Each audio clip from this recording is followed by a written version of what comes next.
Sorry, house B, because this one is not yours. House B.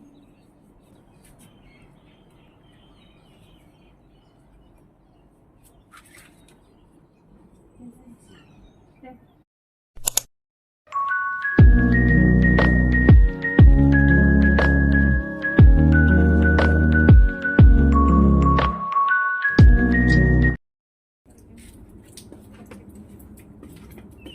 Hello guys! Welcome sa aking YouTube channel, Burgess Vlog, OFW dito sa Singapore.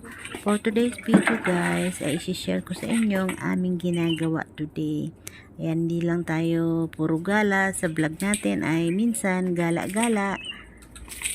Pero ngayon guys ay paglilinis ang aking isi-share sa inyo. Ayan guys, kung nakikita nyo yung aking kasama ay umakyat sa hagdanan dahil pinalinis sa amin ni amo yung bubong. Napakadumi kasi ng bubong. At yan guys ang aming job for today.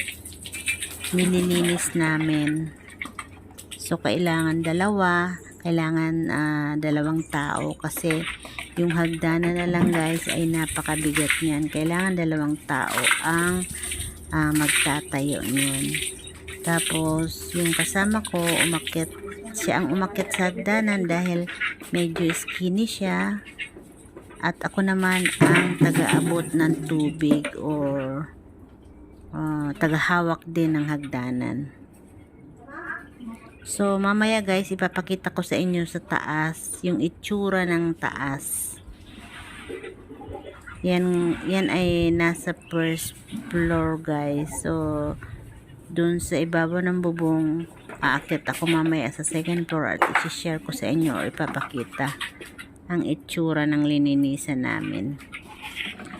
Umaga yan ang aming lininisan dahil medyo mahaba yung bubong na yan malapad. Nung kinahapunan saka namin nilinis yung banda roon. So kung naririnig nyo guys, yung aming kapitbahay ay nagpapakulo ng tubig dyan dahil umaga yan 9 AM in the morning. So kinahapunan, tinuloy namin yung doon banda. So tingnan nyo guys, mamaya pag umakyat ako sa second floor pala.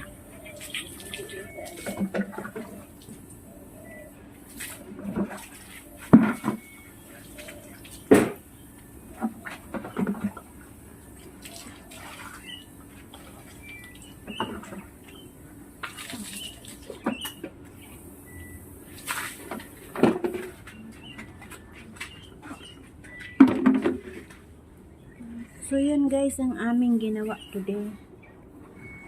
Wait lang at may kapitbahay. Yun o yung tawag dito. Yung bubong ay hinugasan namin sa taas. So nag-akyat si Yuli sa hagdanan. At ako naman yung taga-alalay. Ito kasing bubong na to guys sa taas, doon sa taas ay napakadumi. So ngayon malinis na. Mamaya ipapakita ko sa inyo guys yung taas. Aakyat ako mamaya sa taas. Yan ang aming trabaho today. Dito yan sa may likuran. So yun yung napakataas na hagdanan. Kailangan dalawang tao, hindi pwedeng isa dahil naggugoyang-goyang yung hagdanan. So mamaya guys, aakyat ako sa taas. Papakita ko sa inyo yung nilinis namin.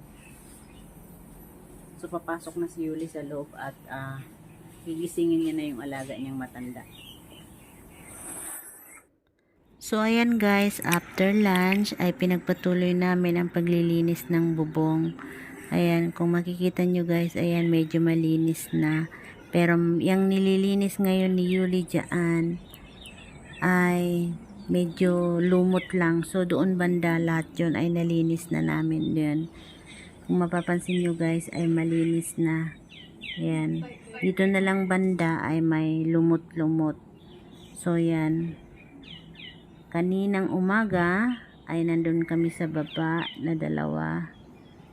Ngayon naman ay kung mapapansin nyo guys, si Yuli ay iba na ang suot niyang damit kasi nabasa siya. So, nagpalit muna siya. Then, after lunch na namin yan tinuloy. Ayan. Ang linis na. At ipapakita ko na rin sa inyo guys yung bubong ng kapitbahay. Ayan, kung gaano yan kadumi, parang kagaya lang nung bubong ng kapitbahay na ayun o, ayan, yun sa kabila, ayan, parang may itim-itim kasi siya. Ayan, parang ganon siya, yung kapitbahay, ganon. So, pinalinis ni Amo. So, ngayon guys, ay nandito na ako sa baba. At tingnan nyo yung hagdanan at ang taas ng hagdanan. Ayan, pati bubong, lilinisin. O, diba? Ang taas ng hagdanan guys. At kailangan talagang humawak ka doon. Nakikita nyo yung hawak ni Yuli sa may ilalim ng bakal. Ayun. Humahawak talaga siya kasi nagugoyang-goyang. At ayan guys, kung mapapansin nyo ang aming sinampay. Ayan, doon kami nagsasampay ng mga damit. Shout out na lang sa mga friends ko dyan sa YT na laging nagsusupport sa aking channel. Hindi man ako makarest back kaagad dahil lagi akong busy. Asahan nyo pag ako'y free na, saka ako susugod sa inyong mga bahay. Dahil masyado tayong busy ngayon dahil alam nyo na guys, malapit na ang Chinese New Year, kaya puspusan ng aming pagtatrabaho. So, yun lang guys ang aking ma-share for today at patapos na si Yuli. So, kung bago ka pa lang sa aking channel guys, please mag-subscribe ka na and i-click mo ang notification bell para lagi kang updated sa aking mga bagong video na i-upload. So, bye-bye na everyone! Bye!